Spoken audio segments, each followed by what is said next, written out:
El passat 18 de juny, l'alcalde Joaquim Balcera va rebre al consistori el conseller de Cultura i Mitjans Audiovisuals, Joan Manel Tresserras.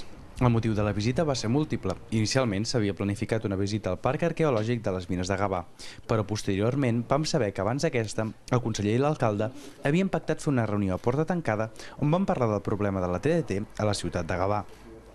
Des de la passada apagada digital, la ciutat ha perdut el seu mitjà propi a causa de la falta de recursos i la necessitat de tramitar el permís per part del Departament i de la Corporació Catalana de Mitjans Audiovisuals. Tot i la constant insistència de l'alcalde en l'agilitat de la tramitació del permís, el conseller i ell no van poder arribar a treure l'aigua clara un cop finalitzada la trobada.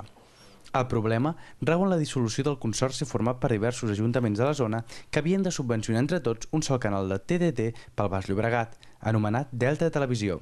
Poc temps després de l'acord, gran part dels municipis van abandonar el projecte, ocasionant la seva impossibilitat a l'hora de portar-lo a terme per un sol municipi, a causa del seu elevat cost econòmic. Bé, suposo que per aviat, però s'ha de trobar les millors solucions. Hem estat parlant amb l'alcalde i intentant veure quines són les millors opcions possibles. Aquí també tot plegat ve condicionat per el marc normatiu que es va establir en el seu moment i també per la posició d'altres ajuntaments que inicialment tenien intenció de participar en els projectes i que després les circumstàncies els han fet replantejar la posició. De manera que jo crec que aviat, però que s'ha de pamar tot molt bé i s'ha d'analitzar molt bé. Un cop acabada la trobada a l'Ajuntament, l'alcalde i el conseller es van dirigir cap al Parc Arqueològic de les Mines de Gavà.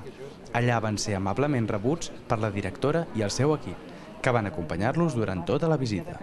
Moment agrair la visita al conseller, que hagi volgut compartir aquesta tarda amb nosaltres, que hem pogut explicar de primera mà el nostre projecte de conservació i difusió del patrimoni. Hem vist el Parc Arqueològic, tenim el museu, tenim el centre d'història, vam adquirir recentment també el Castell de l'Empunyà, treballem en els nostres espais naturals i, per tant, aquesta experiència que el conseller coneix perfectament, hem pogut compartir-la i mirar de buscar també mecanismes de col·laboració en el futur. En la col·laboració institucional està el futur i també hem d'agrair la vinculació del Govern de la Generalitat de Catalunya en que aquest parc sigui avui una realitat.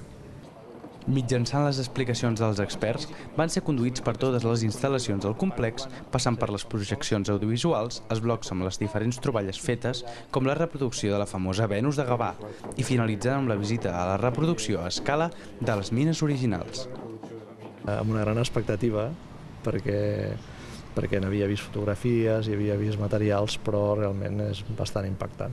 I m'ho he passat molt bé, que és una prova, diguem-ne, inequívoca, de que té moltes virtuts pedagògiques i, a més és veritat que suggereix moltes coses, per exemple, que no sabia del neolític, i modestament, però alguna cosa en sabia i havia estudiat, de manera que ho he trobat molt interessant, molt.